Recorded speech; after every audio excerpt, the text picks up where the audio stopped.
Hello YouTube, Dogfoot9 here, and welcome to a gameplay commentary on my opinions of the Armored Kill DLC trailer and everything about the Armored Kill DLC, and some things about wet vehicles and things like that, and what I want to see in Armored Kill, and some worries I have a bit of about it. So yeah, let's start. So on the Armored Kill DLC, we're going to have obviously really quite big maps. Now the thing about being a console player is, you only have 24-man servers, and that isn't very good if you're on a big map like Caspian Border or Operation Firestorm on Conquest especially. Rush isn't that bad, but if these new maps are like Conquest, I don't know if they'll have Rush on them, but hopefully they will, because otherwise they'll be practically unplayable. But especially with Conquest, I used to really like playing Conquest on other games, because people used to actually run around a bit. It used to be sometimes Rush, which used to be the sniper haven, but now it seems to have changed around. Like I remember on Isla Innocence and Liguana Presser, it used to be snipers on both teams all the time. Now it's only really snipers on the defending team. People have started to play the objective more, and if they are snipers, they're up front in the battle with like ACOG scopes and things like that. But in this game on Conquest, it seems to be how Rush used to be in Bad Company 2. Sometimes now it just seems to be people are camping a lot more like they used to do on Rush, especially in I can't remember where it was. I think, oh yeah, White Pass on the last base on Rush. You used to always find someone sat right next to the objective. But in this one, it just seems like on Cork Island, people sit in the construction towers and just watch both things and not move from there all game. They've like got a bipod with a PKP and 2 claymores at the stairs and random things like that, which are quite annoying. And I remember it used to be Rush, which used to be like that, and that's why I was quite hesitant to play Rush in this game. But I found out it's actually quite a nice game mode now in this one. So what I was trying to get to there before I start going on a rant about snipers is, I think we need more players on console. I mean, 16 aside is probably the way to go, but I think there are some limitations though, because it won't slow the game down. It might actually affect your console, because your console might actually not be able to take a big map with loads of people running around on.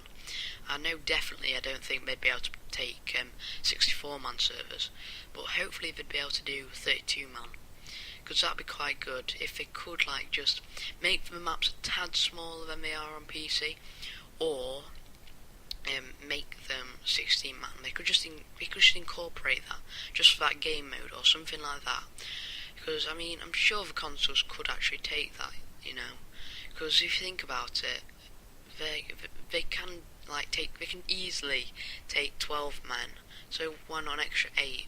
Because it seems that even my PlayStation is quite old, and when it starts to when it's playing a game like Skyrim or something, it can like slow down a bit, because Skyrim's quite an intense game, especially on the PlayStation. It had all them problems when it first came out on the PlayStation, but my PlayStation can still run Skyrim and things like that, and Battlefield 3 doesn't nearly like as much as that. So I mean, they could push it a bit, yeah. I mean, I don't mind if they take the graphics down a tad, or they change something, which just makes the game look a bit less, like more like that, or something like that. Or they make the map smaller, or something like that. But I just really like to see 16-man servers. So yeah, that's what I want to talk about Armored Kill. Now, this next topic I want to talk about is things just to do about normal maps with normal vehicles on, such as like Caspian Border, Cork Island, and it's like bad team play in vehicles, such as at the start of the game, a player will jump in the jeep. The 2 tanks are already set off. They've got 2 people in them, so that's 4 people gone. And then there's 2 jeeps or something like that, or a jeep and a helicopter. And the helicopter's already been spawned in, and the jet's been spawned in. And now it's just a couple of you guys on the floor who don't want to go in the helicopter or the jet, but you want to go in the tanks or the jeeps, and you haven't been able to make it because you were just changing your classes around a bit. But then there's empty spaces in the jeep, but one person gets in it, and there's 3 slots available, and they drive off. and that's really annoying.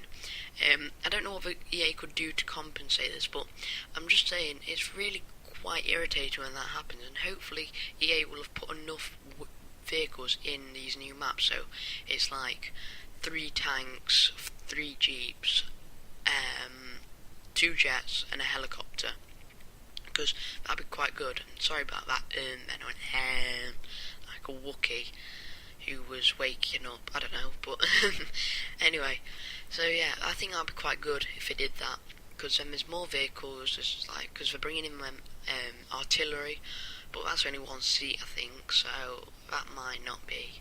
I'll be alright for 1 person, so hopefully that 1 person who likes to run off on his own will get in that, and not leave the rest of us for base.